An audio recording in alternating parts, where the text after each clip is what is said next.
Hello student, last video के अंदर हमने क्वेश्चन नंबर 18 देखा था। अब 19, 20, 21 और 22 हम लास्ट में करेंगे।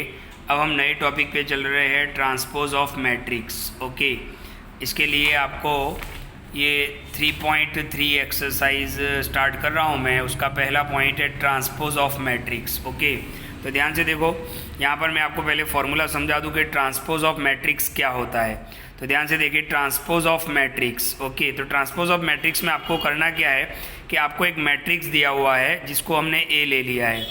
तो ट्रांसपोज ऑफ मैट्रिक्स का मतलब क्या होता है? By interchanging rows and column. अगर आप रो और कॉलम को इंटरचेंज कर दोगे तो उसको हम बोलेंगे ट्रांसपोज ऑफ मैट्रिक्स। ध्यान से देखो, ये ए मैट्रिक्स है। अच्छा, ये फर्स्ट रो, ये सेकेंड रो और ये थर्ड रो, यानी 3 रो है। और कॉलम कितने हैं? ये फर्स्ट कॉलम और ये सेकंड कॉलम, यानी इस मैट्रिक्स को हम क्या बोलेंगे? 3/2। ओके, ये आपको ए दिया हुआ है, इसका आपको ट्रांसपोज फाइंड करना है। तो ट्रांसपोज का सिंबल क्या होता है? डैश लगा होता है। तो ए के ऊपर जब डैश लगेगा तो ट्रांसपोज ऑफ ए हो जाएगा, राइट? ट्रांसपोज ऑफ ए हो जाएगा। तो हमें क्या करना है कि जितनी भी रो है उसको कॉलम में कन्वर्ट कर देना है। ओके, या तो कॉलम को आप रो कर दो, बात एक ही है। रो को कॉलम कर दो या तो कॉलम को रो कर दो, बात एक ही है। तो ध्यान से देखो, ये कॉलम में है 3√3 और 0, ये कॉलम में है। इसको मैंने यहाँ पे रो में लिख दिया, राइट? देख लो, यहाँ पर ये कॉलम में है, देखो ये वर्टिकल है, यहाँ पर ये हॉरिजॉन्टल में लिख दिया। ओके, 5 1 -1/5 ये कॉलम में है, आप देख सकते हो। तो मैंने यहाँ पे रो में लिख दिया, यानी ए को हम क्या लिखेंगे? ए डैश। तो इसका मतलब क्या होगा? Transpose of matrix. ओके, इसका मतलब क्या होगा? Transpose of matrix. ओके, तो ट्रांसपोज ऑफ मैट्रिक्स के सिंबल क्या होता है? ए डैश। ओके, तो करना क्या है? रो और कॉलम को क्या करो? इंटरचेंज करो, यानी जितनी भी रो है, देखो 3 5 रो में था, कॉलम में आ गया। √3 1 रो में था, कॉलम में आ गया। 0 -1/5 रो में था, कॉलम में आ गया। तो इसको हम बोलेंगे ट्रांसपोज ऑफ मैट्रिक्स, और उसको सिंबल क्या होगा? ए डैश। ओके, इसी तरीके से ये तो फॉर्मूला हो गया। तो आपको ट्रांसपोज ऑफ मैट्रिक्स समझ में आ गया होगा कि इंटरचेंजिंग रो एंड कॉलम।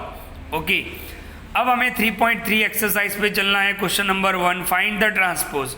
ये आपको क्वेश्चन दिया हुआ है, तो ध्यान से देखो, ये आपको कॉलम में दिया हुआ है, तो मैंने यहाँ पे रो में लिख दिया। अच्छा, एक काम करते हैं, इसको हम ए ले लेते हैं, तो ये क्या हो जाएगा? ए डैश हो जाएगा। देख लो, कॉलम में था, ओके, कॉलम में था तो हमने रो में लिख दिया, राइट? तो इसी को हम क्या बोलते हैं? ट्रांसपोज बोलते हैं। तो ये आपका पहला क्वेश्चन हो गया। अच्छा, ये 3.3 का क्वेश्चन नंबर 1 है, उसमें ये नंबर 1 था। नंबर 2 देख लेते हैं, ये आपको दिया हुआ है, हम इसको ए मान लेते हैं। तो इसका ट्रांसपोज हम फाइंड करेंगे तो क्या होगा? ए डैश। तो देख लो, ये रो है, 1 -1 रो में है तो कॉलम में आ गया। ओके, 1 -1 रो में था तो कॉलम में आ गया। 2 3 रो में है तो कॉलम में आ गया, आप देख सकते हो। तो इसी को हम ट्रांसपोज ऑफ मैट्रिक्स बोलेंगे, यानी रो को कॉलम कर दो, कॉलम को रो कर दो। अच्छा, नंबर 3 देख लेते हैं। 3/3 दिया हुआ है, ये फर्स्ट रो है, तो देख लो यहाँ पे फर्स्ट कॉलम में लिख दिया। ये रो में था, कॉलम में लिख दिया। सेकेंड, ये देख लो रो में था, कॉलम में लिख दिया। ये रो में था, कॉलम में लिख दिया। तो ये इसको हम ए ले लेते हैं, तो ये क्या हो जाएगा? ए डैश। ओके, तो ट्रांसपोज ऑफ मैट्रिक्स का मतलब क्या होता है? जो चीज़ आपको रो में दिया हुआ है वो कॉलम में लिख लो, जो चीज़ आपको रो में दिया हुआ है उसको कॉलम में लिख लो। 2 3 -1 यहाँ पर रो में है, यहाँ पे कॉलम में आ गया। तो आई होप आपको समझ में आ गया होगा कि ट्रांसपोज ऑफ मैट्रिक्स है क्या। तो ये है फॉर्मूला और 3.3 का क्वेश्चन नंबर 1।